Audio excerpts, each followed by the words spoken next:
हमारा मीडिया साथीगण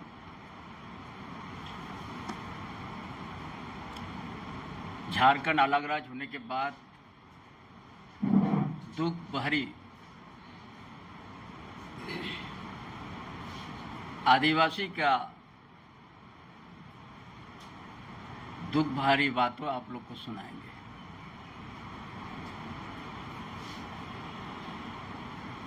शायद इस धरती में आदिवासी लोग जन्म या पैदा गुनाह हो गया,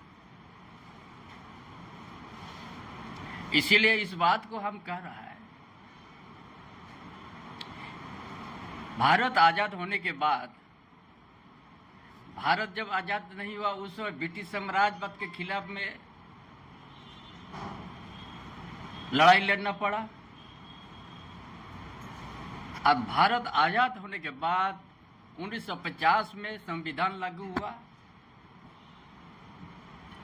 तत्कालीन कांग्रेस सरकार ने 1952 से लेकर 1964 तक इस झारखंड क्षेत्र में विस्थापित का सिलसिला जारी हुआ। एचएसी रांची, ये शेड्यूल एरिया में पड़ता है। ये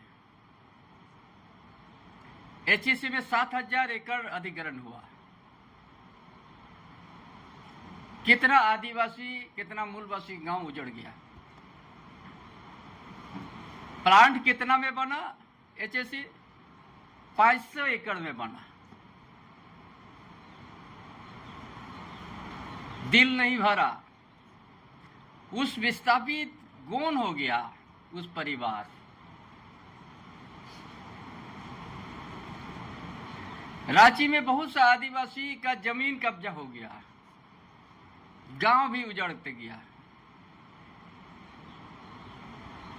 ना तत्कालीन सरकार ने दुखी हुआ, ना झारखंड अलग राज्य होने के बाद जो वर्तमान सरकार, अब वह सरकार न कभी आदिवासी के प्रति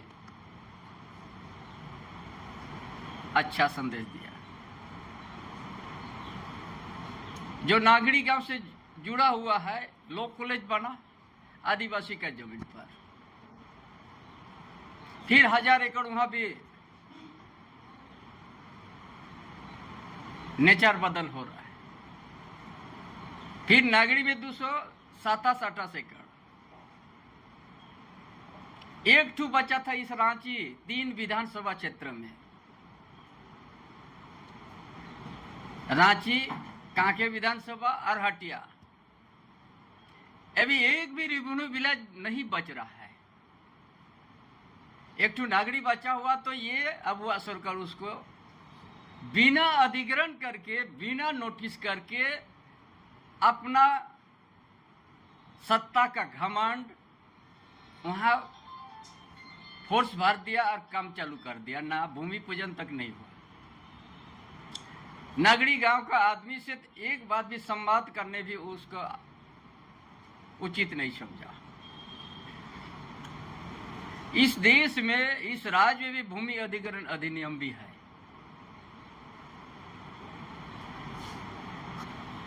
कोई भी भूमि अधिग्रहण के पहले तो 57-58 में भूमि अधिग्रहण का उस समय भी संघर्ष हुआ। तत्कालीन मुख्यमंत्री बिहार सरकार के बहुत विरोध हो रहा है, ये जमीन को छोड़ देंगे।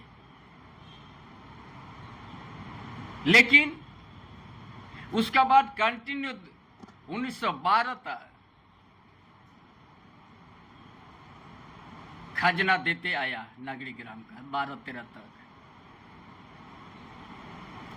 उसका बाद बंद हो गया। ये भी कोई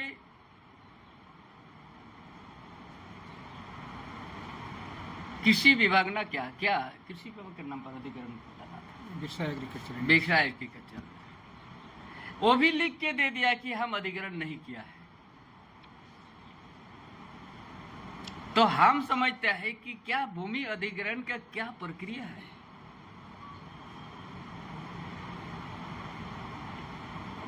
क्या यहाँ इस रांची अंचल में एक भी रेवेन्यू विलेज होना माने गुनाह है क्या?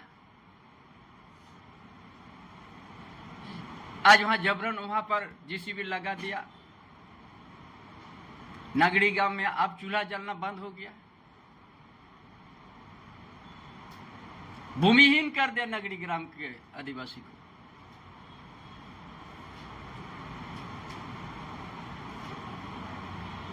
इसीलिए आज आप लोग के माध्यम से या भूमि अधिग्रहण नियम है कि नहीं है। भूमि अधिग्रहण नियम में तो ये भी है कि सामाजिक आकलन पहले किया जाता है। अगर भूमिहीन हो जाएगा तो कहाँ रहेगा, किस तरीका से रहेगा। लेकिन ये अबुआ सरकार, जेएमएम, कांग्रेस, आरजेडी सरकार हाथ पर कर दिया। आदिवासी विरोधी सरकार है।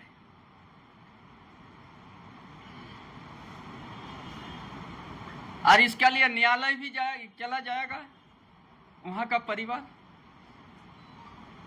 और काल से 10 दिन के अंदर में लाखों यहाँ झारखंडी आदिवासी मूलवासी आएगा और उसको एक जन आंदोलन को सामना करना पड़ेगा।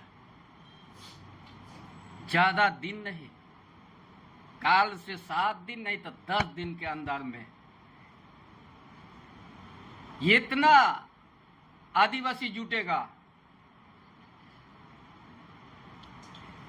कोई सोचा नहीं होगा।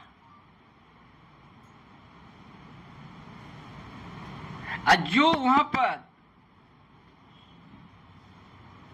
फोर्स दिया गया वो भी कोई मजदूर का बेटा होगा, कोई किसान का बेटा होगा, कोई आदिवासी का बेटा होगा, कोई मूलवासी का बेटा होगा।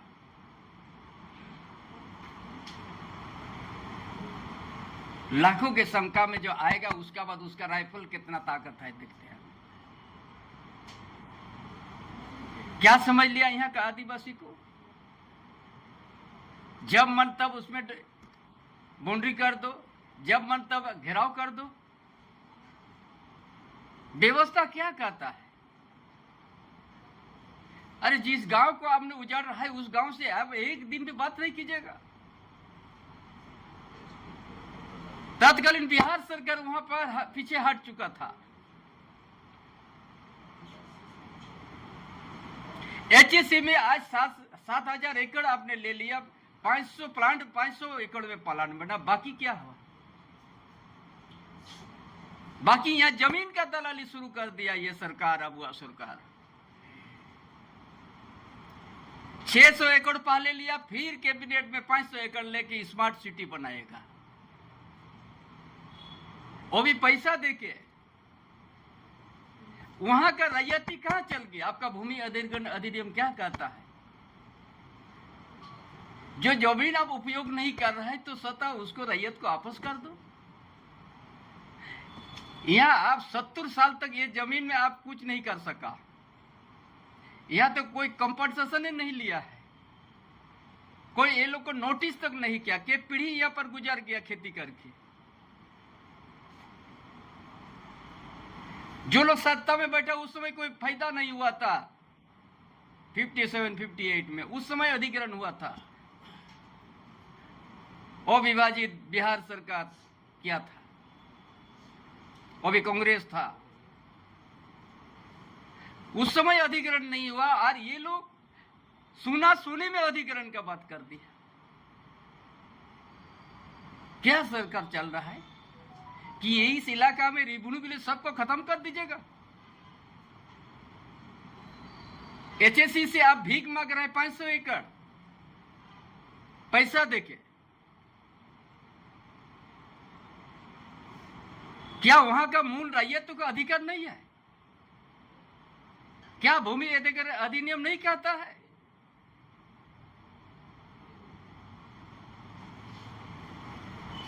इसीलिए एक जन आंदोलन ही एक विकल्प रह गया। यहां काल से हर गांव में डुगडुगी बजेगा। एक मुट्ठी चावल 10 रुपया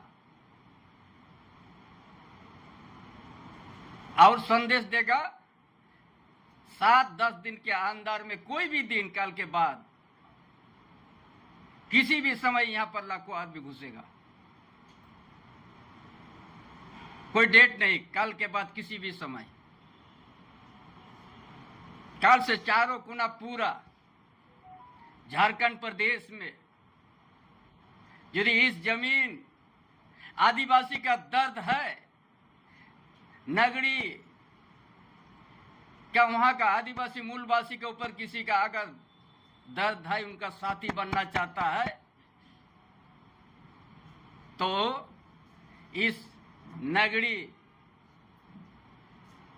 जमीन संघर्ष समिति जो पिछले बार आह्वान किया था, इस बार भी आह्वान कर रहा कि यहाँ लाखों की संख्या में आएंगे और ये जेएमएम कांग्रेस आरजेडी गठबंधन सरकार को, ये आदिवासी विरोधी मूलवासी विरोधी सरकार को ये बड़ा जन आंदोलन को सामना करना पड़ेगा और न्यायालय का दरवाजा भी जाएगा यहाँ का दर्द कि हम क्या इस रांची अंचल में आदिवासी पैदा होना क्या गुनाह है